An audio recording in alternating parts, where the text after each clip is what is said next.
陆实验，我想复读，换个专业。是不是因为你那个青梅竹马宋阳？我就是觉得他一个人在那儿挺可怜的，而且专业的事儿也是真的。那我呢？我们一起好不容易考上清大，你要为了他离开我，还要放弃你的前途吗？对不起。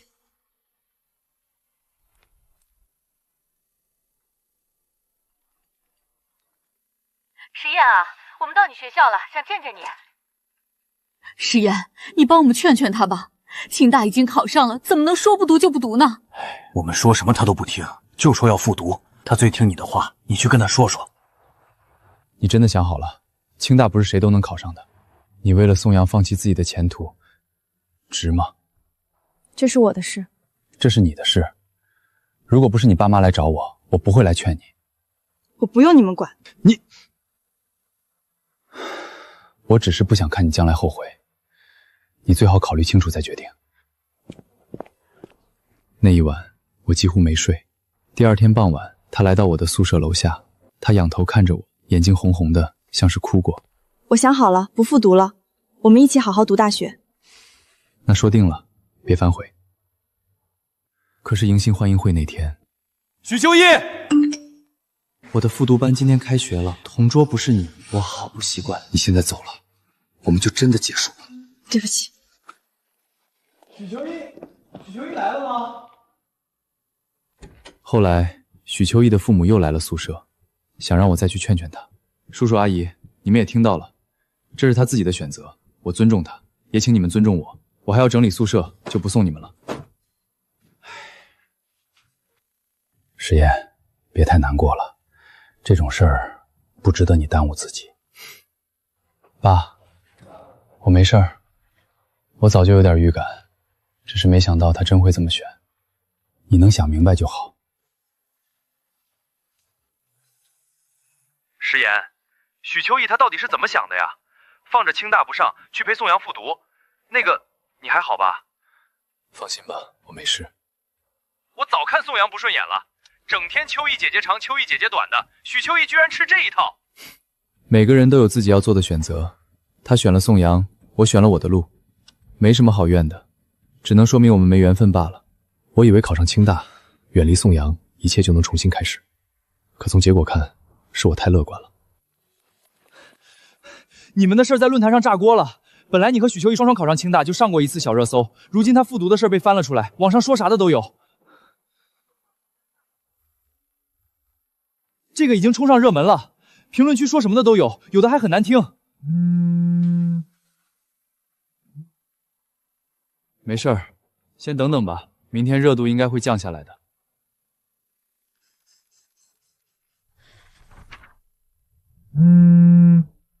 热搜上的事儿是你弄的吗？我为什么要做这种事？那你能发个声明，就说我们早就分手了，我复读是我自己的决定，跟别人没关系。现在宋阳被骂得很厉害，他很难过。我不会发这个声明。许秋意，因为我们分手的原因确实和你复读的原因一样，这是事实。我没有义务帮你掩饰什么，但我也不会去故意伤害谁。这件事儿到此为止吧，保重。清大的校园论坛上出现了一个帖子，内容有些离谱，说你仗着家里有钱强迫许秋意和你在一起，还拆散了他和宋阳的真爱，还说你威胁他家人逼他就范。而且帖子里还附了几张照片，这一看就是刻意选的角度，把一些普通的表情解读成各种意思。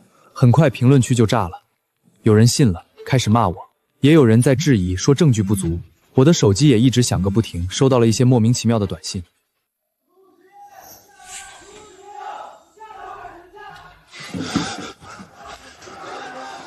气死我了！我下去跟他们理论理论。别去，现在说什么都容易被误解。可他们太过分了。我应该知道这个帖子是谁写的。是谁？应该是宋阳。可他为什么要这么做？他大概是太想保护许秋意，也太想证明自己了，所以用了这种不理智的方式。那你接下来打算怎么办？你不用担心，一会儿他们累了就离开了。等他们走了，我先去找辅导员说明情况，也会联系家里的律师帮忙搜集证据的。那好吧。请进，是实验啊，你找我有什么事吗？老师，刚才我宿舍楼下聚集了一些同学，情绪有些激动，言语有些辱骂。怎么回事？因为我的一些私事给学校带来了不必要的麻烦，导致一些不明真相的同学情绪有些激动。是跟你那个没来读书的许秋怡有关吧？是的，老师，应该是宋阳发了一些不切实际的东西导致的。好，我知道了，你不用担心，我会上报，学校也会调查处理。那些去你宿舍的学生，我们也会进行教育的。那你那边的事情，老师，我那边的事情，我想请几天假回去处理，落下的课程我会找时间补上的。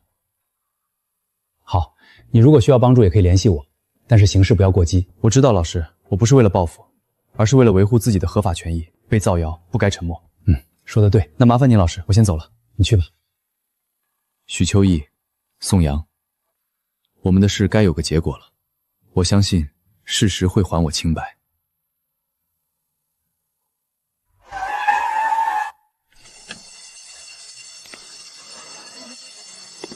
那不是考上清大的陆时宴吗？听说许秋英在这复读，是为了陪那个谁，放着清大不上，真有勇气。陆时宴，你怎么来了？又来劝我回清大？我说过了，我已经决定了，你能不能别来打扰我？我不是来劝你的。那你来干什么？我来是想请你们澄清一下那个帖子。那个帖子对我已经造成了影响，如果跟你们有关系，我希望你们能撤回并说明事实。什么帖子？我不知道你在说什么。宋阳，那个帖子跟你有关系吧？里面很多内容只有你知道。我只是想保护秋意，他明明什么都没做错。他没错，我也没有说他有错。你可以想保护他，但方式不对。那你呢？这件事你觉得委屈，那阿阳呢？我没有发帖，也没有找人帮我说话。我今天来不是吵架的，只是想请你们撤掉他。他发的帖子不是事实，这个是底线。你不用拿这些话施压我们。那个帖子里说我威胁你家工厂等内容，这些是不是真的？你心里应该最清楚。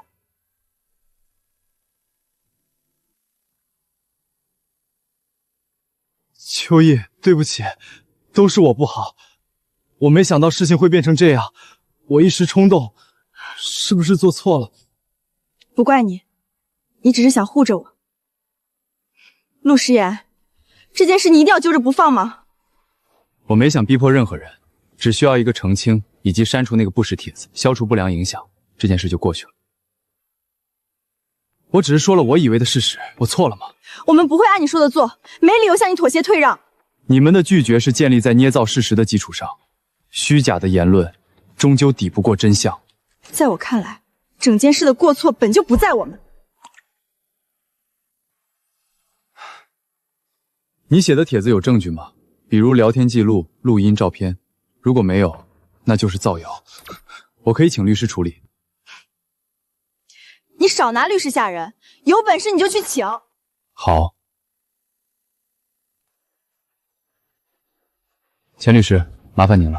先给他们普法，发一份律师函，要求对方删除不实信息并公开道歉。如果对方拒绝，再考虑起诉。好的，我这就处理。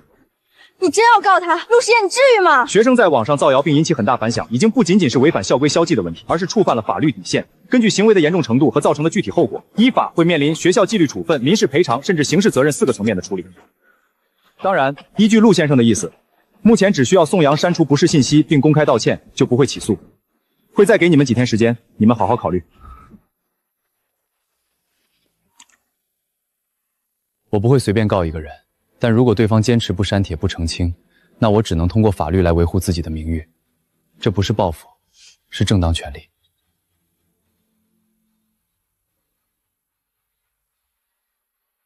律师函发出的第2天，帖子没有删，宋阳也没有公开道歉，许秋意也没有再联系我，倒是宋阳发来一条长长的消息，语气又软又委屈。不是故意的，我只是太喜欢秋意了，怕他被人说闲话，你能不能原谅我这一次？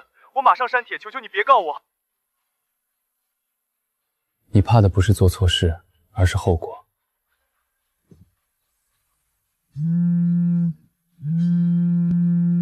陆时宴，你怎么能起诉宋阳？他还是个孩子，你这不是要把人家阿姨，往绝路上逼吗？我没起诉，只是发了律师函，要求他删帖澄清。那你赶紧撤回，多大点事儿，至于闹成这样？阿姨，如果有人在网上编造您家的谣言，您会怎么做？我只是想要一个澄清。后来我才知道，许秋意家里那几天乱成了一锅粥，宋阳天天哭，许秋意天天哄，两人完全没有复读状态。宋阳把帖子删了，但没有公开道歉，只是在帖子的最后加了一行经核实，部分内容不实，已删除。不过这件事引起了他们学校的重视，根据造成的影响评估，宋阳直接被开除学籍。我们虽然没有起诉他，但他这也算是自食恶果了。后来我听说宋阳被开除后，他们就搬家了，离开了本市，不知道去哪儿了。他连许秋音都没告诉。这件事儿就这样结束吧，宋阳也算是罪有应得了。要不要家里出面把那些乱七八糟的事儿处理干净？不用了，已经解决了。那个许家，他们家工厂之前拿过咱们的投资，现在你和他分手了，那些合作还要继续吗？公事公办吧。如果合作是基于商业价值的，就继续；如果只是因为我的关系，那就按合同来，该终止就终止。好，我知道了。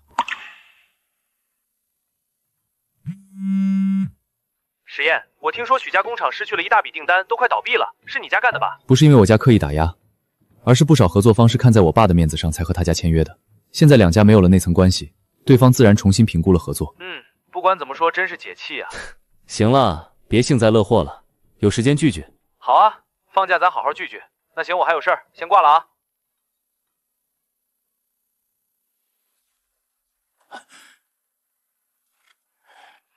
你干的好事！陆家撤了所有合作，工厂马上要停工了。你知不知道这意味着什么？你怎么就这么不懂事啊？好好的清大不上，非要跟着宋阳复读，现在好了，全家的心血都搭进去了。你们就知道怪我不懂事。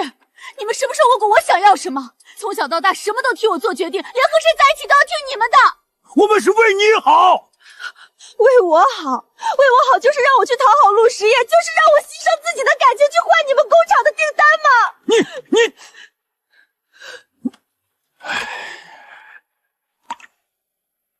你说我们牺牲你的感情，可宋阳呢？他们一家搬走，他都没来知会你一声，这就是你自己选的人吗？不是的，他不是这样的，他一定会回来找我的。他那样的人就你当块宝，你真是没救了你。时间过得很快，转眼到了大学的第一个寒假，高中班级组织了一次同学聚会。我本来不太想去，但发小软磨硬泡，说好久没见，我便答应了。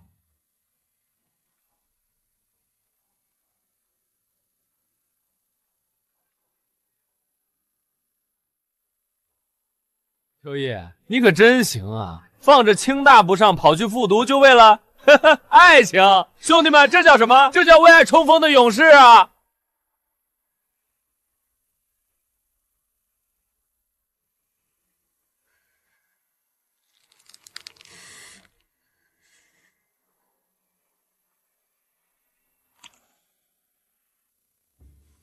看，狗急跳墙了，不咬人，开始瞪人了。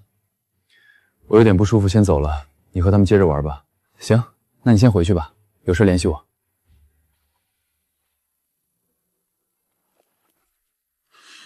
陆时月，你满意了？我满意什么了？你别装了！阿阳被学校开除，离开了我，离开了这座城市，这真的是你想要的吗？我并没有起诉他，他被开除是你们学校的决定，跟我没关系。况且我觉得这样的结果也算是他应有惩罚。他只是太单纯了，他是被我连累的，不是我他不会做那些事，你为什么不能放过他？许秋意，你到现在还觉得他是单纯的？不然呢？他为了我连名声都不要了，不惜去网上发帖，他不是单纯是什么？当初是宋阳在网上发帖造谣我，他有今天的后果算是咎由自取。你也别来纠缠我，他做的事儿是对是错，你心里应该清楚，离我远点。你闭嘴！要不是你，我才不会变成这样，阿阳也不会被开除清大我。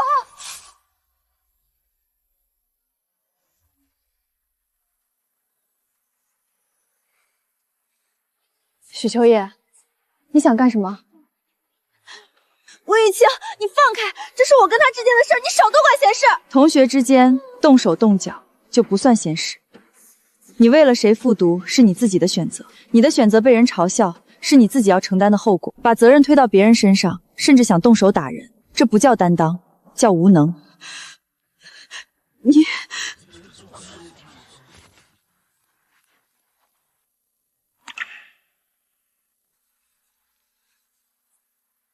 谢谢你，班长。不客气，男孩子在外面要保护好自己。我会的。你说许秋一到底怎么想的啊？都过去这么久了，他还揪着你不放来找你的茬，那宋阳把他甩了也不能怪你啊，他还敢动手。当时我不在场，我要在的话，指定给他撂趴下。是，你最厉害。哎，你说班长是不是喜欢你啊？我还有事儿，我先挂了，以后再聊。哎，你还没回答我呢，温玉清是不是？我盯着屏幕，脑海里突然浮现出高中3年的零星片段。那时候，温玉清是全校闻名的学神，高冷漂亮，是无数男生暗恋的对象。我只记得她沉默寡言，除了讨论学习，几乎不和人多说一句话。我们之间的交集少之少。可现在仔细回想，似乎每一次模拟考后，拿着成绩单来找我，冷静地帮我分析做题，告诉我哪个知识点还需要加强的人是他。甚至在我因为和许秋怡闹别扭而影响学习状态时，用一句别让无关紧要的事影响你奔向清大的脚步点醒我的人还是他。那些被我忽略的过往，此刻却无比清晰地涌上心头。安全到家了，谢谢关心。那就好，早点休息。是不是被我说中了？我们班长大人铁树开花了。别胡说，我们只是同学。切，同学会这么护着你？陆时耀，你瞒不住我。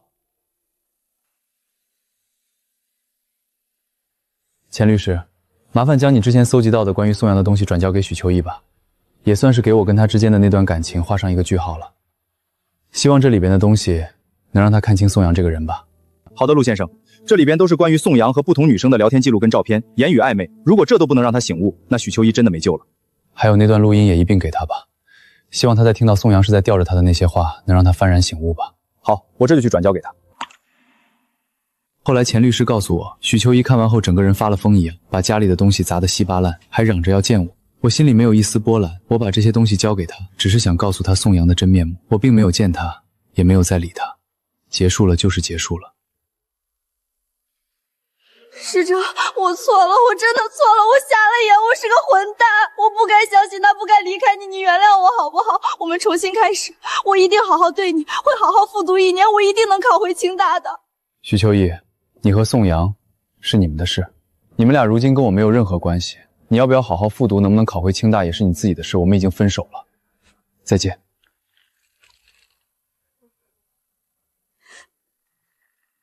我是不是错过了一出好戏啊？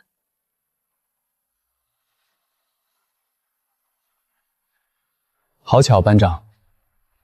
是很巧，我们的航班恰好是同一个。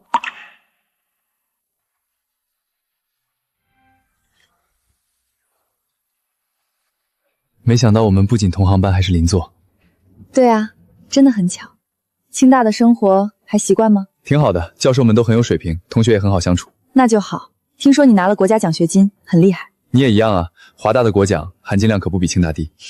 还好。一路上的聊天很愉快，我们从专业课程聊到社团活动，从学校食堂聊到城市见闻。我惊讶地发现，温玉清并不像高中时那般沉默寡言，他知识面量很广，谈吐风趣，总能在我抛出一个话题后，迅速地接上，并延伸出更有趣的讨论点。班长，我发现你的话比高中时多了好多。可能是以前没找到能聊来的人吧。从那次飞机上的偶遇之后，我和温玉清的联系渐渐多了起来。清大和华大只隔了一条街，我们有时会约在2校中间的咖啡馆里一起自习。你刚才看的那篇论文，结论部分是不是有争议？你也注意到了，我觉得第3个实验样本量不够。明天我去你们学校图书馆查一下原始数据。好，下午3点，老地方。我们也会在周末去探索这座城市里有名的博物馆和美术馆。这幅画，你觉得作者想表达什么？孤独，但又不甘于孤独。和我想的一样。大一下学期，在一次全国学术竞赛中，我和温玉清各自带领的团队分别斩获了特等奖。本届竞赛特等奖得主：清大团队陆时彦，华大团队温玉清。没想到咱俩的团队同时拿奖。恭喜你。也恭喜你。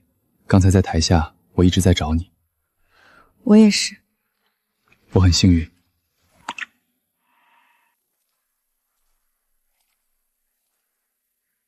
陆时彦。我喜欢你，从高中时就喜欢了。你愿意做我男朋友吗？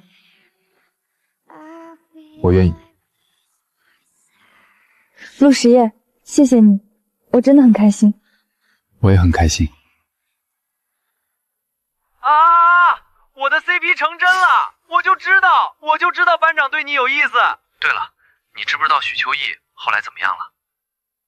我不知道，很久没关注了。我听我们高中同学说的，许秋怡复读那一年成绩一落千丈，据说第2次高考她的分数连专科线都没到，真是一手好牌打得稀烂，自作自受。他们的人生是好是坏都与我无关了。如今对于我来说，过好自己的生活才最重要。时光荏苒，4年大学就这样过去了。祝贺你顺利拿到长春影名校的全奖 offer。也恭喜你啊，实验同学，同样拿到了长春名校的全奖 offer。出国前，我们回一趟中学吧。好啊。哎呀，这不是实验和玉清吗？你们俩在一起了？恭喜恭喜！你们俩可真是郎才女貌，天作之合。想当年我就觉得你们俩特别配。对了，你们还记得许秋意吗？哎，那孩子真是可惜了。前段时间我碰到他爸妈，说是他毕业后工作不顺心，换了好多地方都干不长，人变得特别颓废，现在整天在家打游戏，什么也不干。他爸妈愁得头发都白了，说早知今日何必当初，当年要是没跑去复读，现在肯定是也是前途无量啊。老师，路都是自己选的，怨不得别人。是啊，你说的对，路都是自己选的。那你们接着逛，我还有事儿就先走了，你们俩要好好的啊。老师您也是，要保重身体。哎，好好好。如果当年我没有和你在一起，你会怎么办？我会一直等，等你什么时候能看到我。温雨晴，你这个笨蛋。只对你笨。出国留学的日子比我想象中更加充实，也更加温暖。我和温玉清虽然在不同的学校，但2所学校相距不过2小时车程。每个周末，要么他来找我，要么我去找他。红烧排骨、番茄炒蛋，这盒是……你上次说想吃糖醋鱼，我试了2次，这次应该还行。好吃，比外面餐馆做的都好。那就好。你不是要写论文吗？怎么还有时间做这些？来回奔波也不轻松。我空闲时做的。再说了，我喜欢，就不算浪费时间。你这样跑来跑去，太辛苦了。2小时而已，不辛苦。而且什么？而且想见你就来了。喂，今天怎么这么晚？刚复习完，还是好多地方不太懂。怎么了？是课程很难吗？教授语速太快，一堆专业术语，我边听边查词典，根本跟不上，觉得自己挺没用的。听到这里连课都听不太懂。这只是暂时的，你需要时间适应。你怎么那么确定？因为你从来不是轻易放弃的人。对我这么有信心？当然，对了，我给你发一份术语参教表吧，我之前预习时做的。你早就做好了？想着你可能需要，你先看看吧。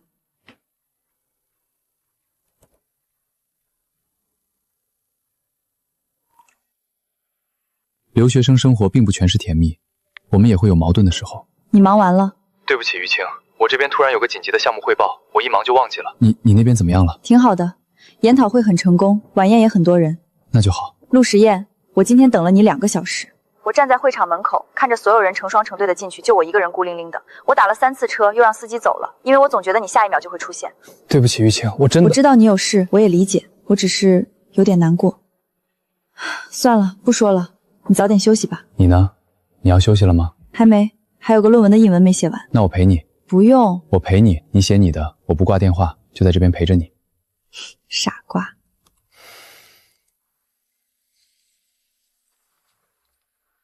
你怎么来了？来赔罪。昨天让你一个人等了2个小时，是我不好。你不用专门跑一趟。需要，而且我还有话想当面跟你说。玉清，你放心，以后你的事儿我一定不会忘，我说到做到。现在我陪你去图书馆，你的论文引云我帮你校对。你不用上课吗？我请了1天假，走吧。终于校对完了。走，带你去吃你一直想吃的那家米其林。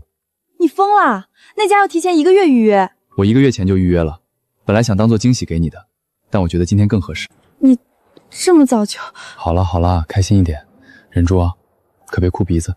谁哭了？玉清，对不起，以后你说的事儿我一定做到。那次之后，我再也没有爽约过。时间过得真快啊，2年的硕士项目转眼就结束了。是啊。你想回国吗？你呢？我在问你。我想回去。为什么？因为我觉得国内现在的发展很好，我做的这个方向在国内更有市场，而且我想离爸妈近一点。这几年在外面，每次视频看到他们又老了，心里挺不是滋味的。你呢？那个实验室的 offer 很难得。我知道。那你，我跟你回去。玉清，但是那是你一直想去的。对我来说，最好的生活不是做出最好的研究，而是和你在一起。而且，国内的学校也给了我 offer， 虽然不是那个实验室，但也是顶尖的。最重要的是，我可以离你近一点。温玉清，你知不知道你有多好？我知道，所以你要好好珍惜。我会的。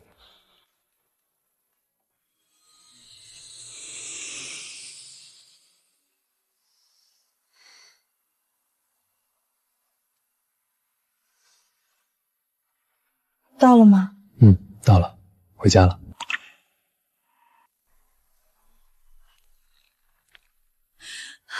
瘦了，在外面肯定没好好吃饭。妈，我吃的挺好的。好什么好？你看看这脸都小了一圈。玉清也瘦了，回头阿姨给你们做好吃的补补。阿姨好，好，走，回家。瘦是瘦了，但精神不错。回头你们想吃什么跟我说，这2天家里换着花样做。回来就好。这2天你妈天天念叨你们。爸妈，叔叔阿姨好。哎，到了就好，我们回去再说。那你们先回哪边的家呀？先回我们家吧，然后晚上再去玉清家。没事儿，先回你们家休息一晚，家里不急，东西都准备好了，啥时候来都行。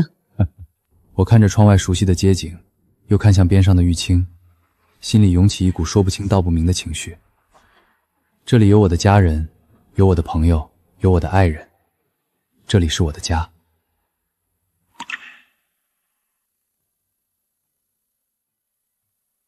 你开公司真不让家里帮忙吗？爸，真不用。您当初都能办到，还能发展到这么大规模，难道您不相信您儿子也行吗？你呀，有我当初那股干劲儿。好，那你就想怎么干就怎么干吧。但是如果真遇到解决不了的困难，一定要告诉我。好的，爸，你就放心吧。还是像小时候一样倔强啊。之后我就注册了公司，租了办公室，开始招人、找投资、跑项目，每天忙得脚不沾地，常常早上7点出门，晚上11、2点才回家。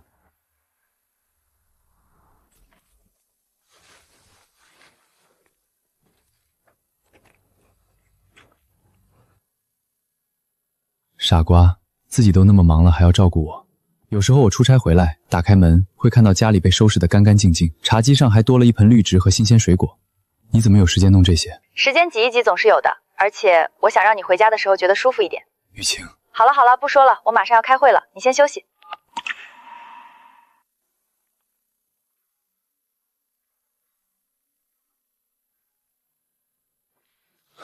陆总，昨晚合作方说战略调整突然撤资，导致我们的资金链断裂，我们的第1个项目才进行一半，接下来我们该怎么办？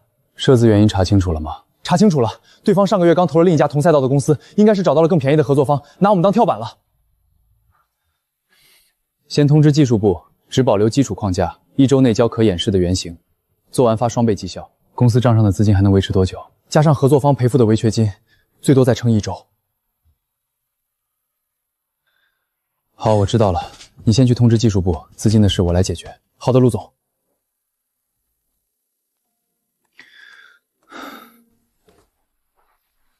喝点牛奶就去休息吧，身体要紧。睡不着，脑子里全是公司的事。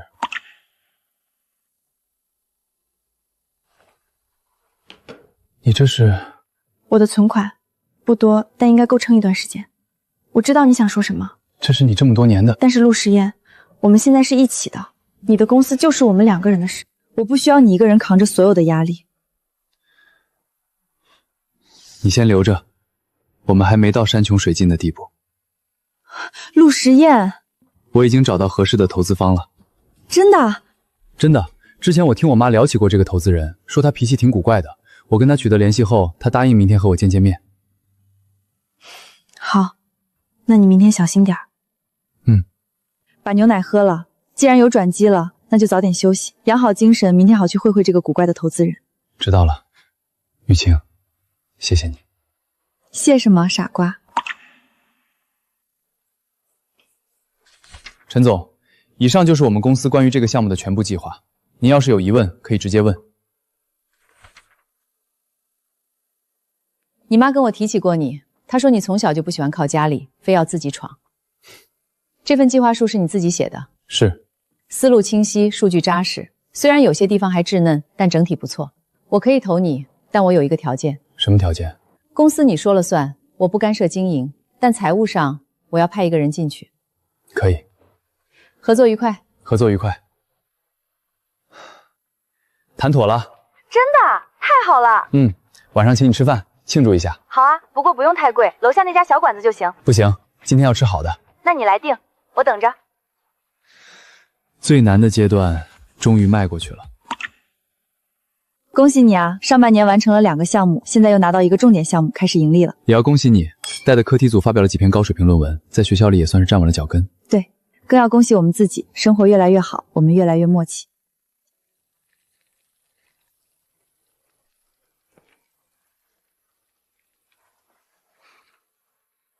早。早，快去坐着，马上就好。晚上想吃什么？你做主。那吃火锅？好。他去学校，我去公司，日子就这样一天天过去，平淡却踏实。喂，请问是陆时业先生吗？是我。您好，我是恒祥律师事务所的陈律师。是这样，您的初中同学许秋意女士委托我联系您，她想和您私下谈谈，您方便？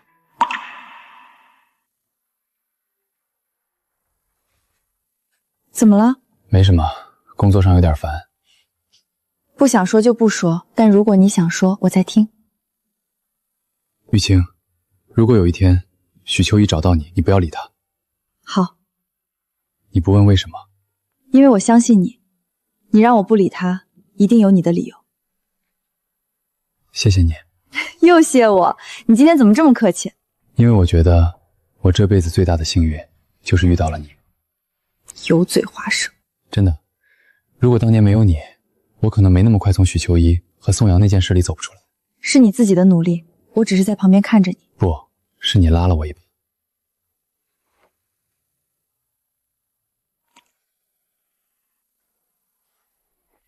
石燕啊，你猜我今天碰到谁了？谁？许秋怡的妈妈。她找你了？她拦着我的车，差点跪下，说想请你帮个忙。妈，你别管。我知道，我没答应，但她哭得挺惨的，说许秋怡的爸爸中风了，家里房子都抵押了，现在一家3口挤在一个出租屋里。石燕，妈不是心软，妈只是觉得有些事情你可能需要知道。我知道了，妈，你别管了，我会处理的。说实话，我不想再和许秋怡有任何交集，但那天晚上，我还是给钱律师打了电话。钱律师，帮我查一下许秋怡家现在的情况。好的，陆总。许秋怡的父亲确实中风了，现在瘫痪在床。他母亲没有工作，家里的收入全靠许秋怡在一家小公司做文员，月薪只有4000多。之前陆家撤资后，许父四处借钱想维持工厂运转，结果越陷越深，最后工厂还是倒闭了，还欠了一屁股债。这些年他们一直靠变卖家产还债，房子、车子都卖了，租住在城墩村的一个小隔间里。这就是现在的许秋怡。当年你为了宋阳放弃清大，最后却沦落至此。是啊，如果当初……可惜人生没有如果。钱律师，以匿名的方式给他的父亲捐一笔钱吧。不管怎么说，许叔对我还不错。好的，陆先生。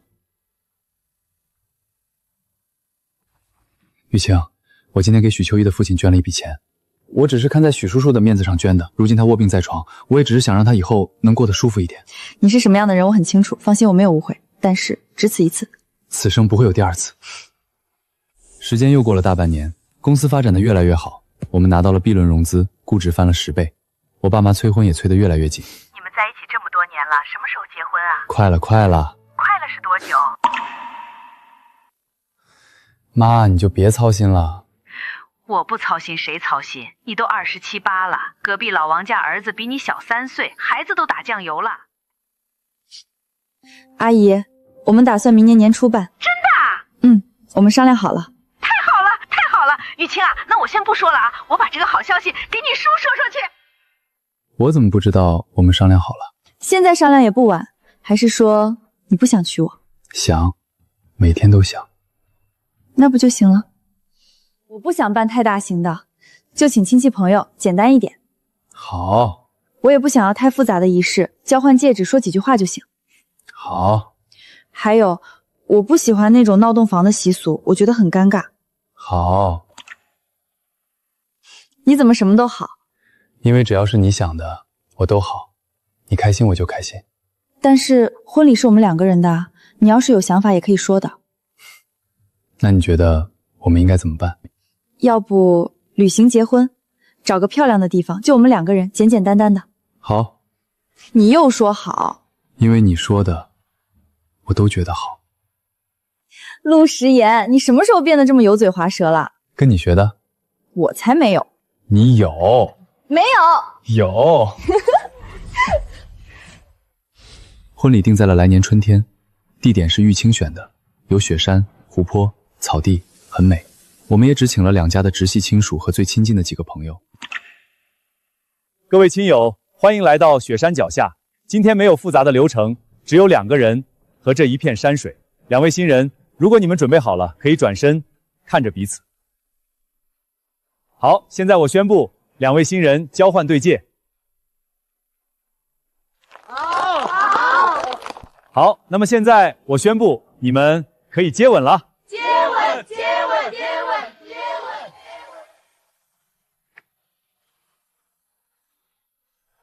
吻。好。时言，你可算娶到班长了，我为你俩操了多少心啊！你操什么心了？撮合你俩啊！当年我不提醒你，你能开窍？原来你是被提醒才开窍的。不是，我自己也有感觉。得吧你就是个木头脑袋！我不点你，你估计到现在还以为班长只是出于同学情谊帮你的。所以，真的是他提醒你的？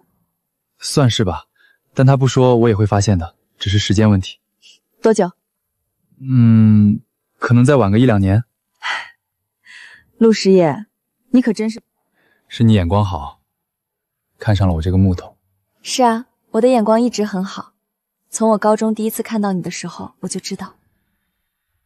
高中第一次看到我，什么时候？高1开学，你在操场打篮球，穿着白色球衣，很阳光。我当时就想，这个男生笑起来真好看。那么早？那么早。那你为什么不早点和我说？因为你那时候眼里只有许秋意。对不起。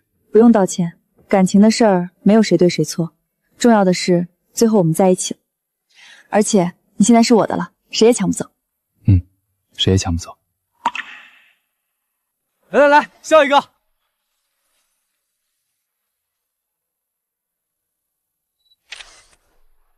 郎才女貌，天作之合，我拍的也太好了吧！孩子长大了，结婚了，你应该高兴。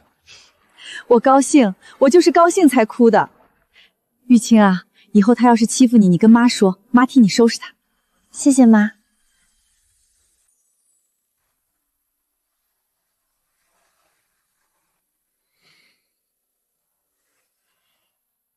看什么？看我老婆，很美。你今天怎么这么会说话？因为今天是特别的日子。感谢你这么多年的陪伴。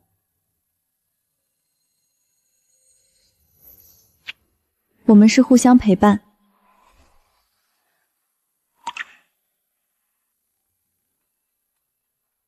婚后的生活和恋爱时没什么太大区别。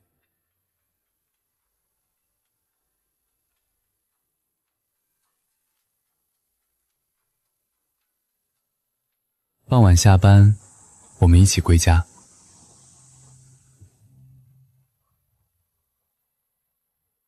一切如旧，一切安好。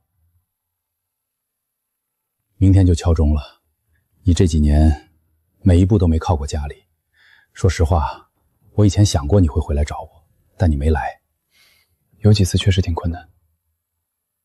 我知道你不想让人说你是因为姓陆才有今天的。如今你靠自己的努力将公司上市，很了不起。有您这位榜样在，我怎么会不成功呢？成家立业之后，说话都变得好听了。爸，谢谢你们。明天我就不去现场了，免得有人说闲话。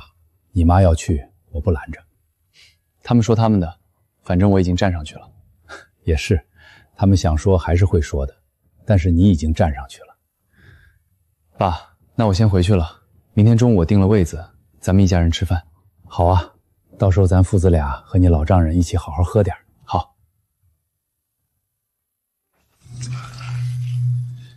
陆总，你成功的秘诀是什么？找到一个对的人，然后别让他失望。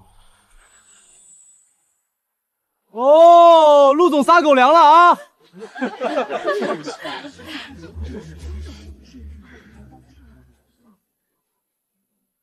你要是觉得不自在，我们可以先走。今天你是主角，怎么能提前走呢？你放心，我没事。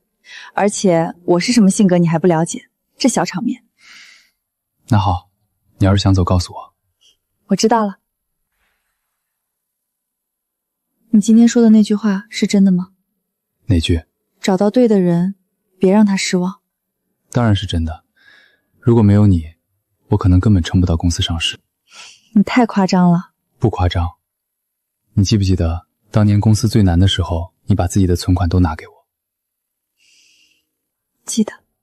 那时候我就想，这辈子我一定不能辜负你。陆时宴，你知不知道你有时候真的很讨厌？为什么？因为你总是说一些让我想哭的话。那就哭吧，在我怀里随便哭。哪有让别人哭的？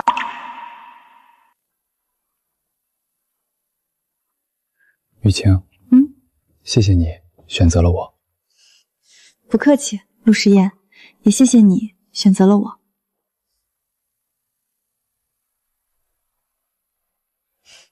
我想去这里逛逛，咱们要劳技结合嘛，工作的同时也要放松心情。行，听你的。你不问问是哪儿？你挑的地方不会差。那我订民宿了。好。路上吃。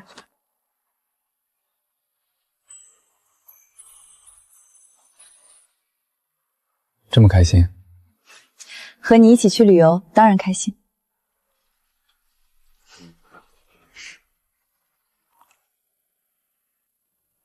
给，尝尝怎么样？很好吃，你也尝尝。好好吃。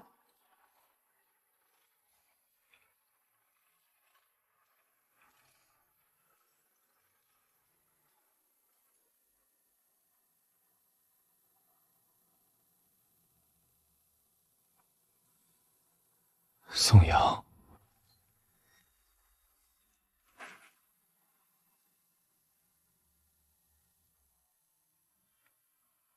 陆时宴，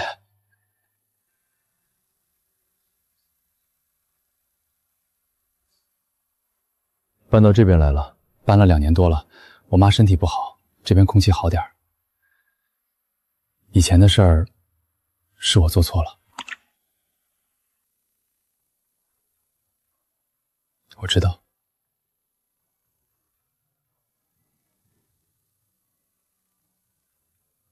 走吧。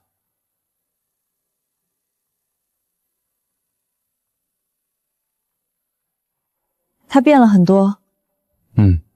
相比以前是变了很多。他以前对你做的事儿，你还恨他吗？谈不上恨吧，他以前做的事儿，现在看他一楼一楼的叠竹灭，好像损失了很多，但也可能反而安稳了。也对，他当年做的那些事儿，后果落在自己身上，或许他现在的生活才更真实。我没想到会在这里碰见他，但碰见了，也就那样了。饭还没吃呢，先看看附近有什么能吃的吧。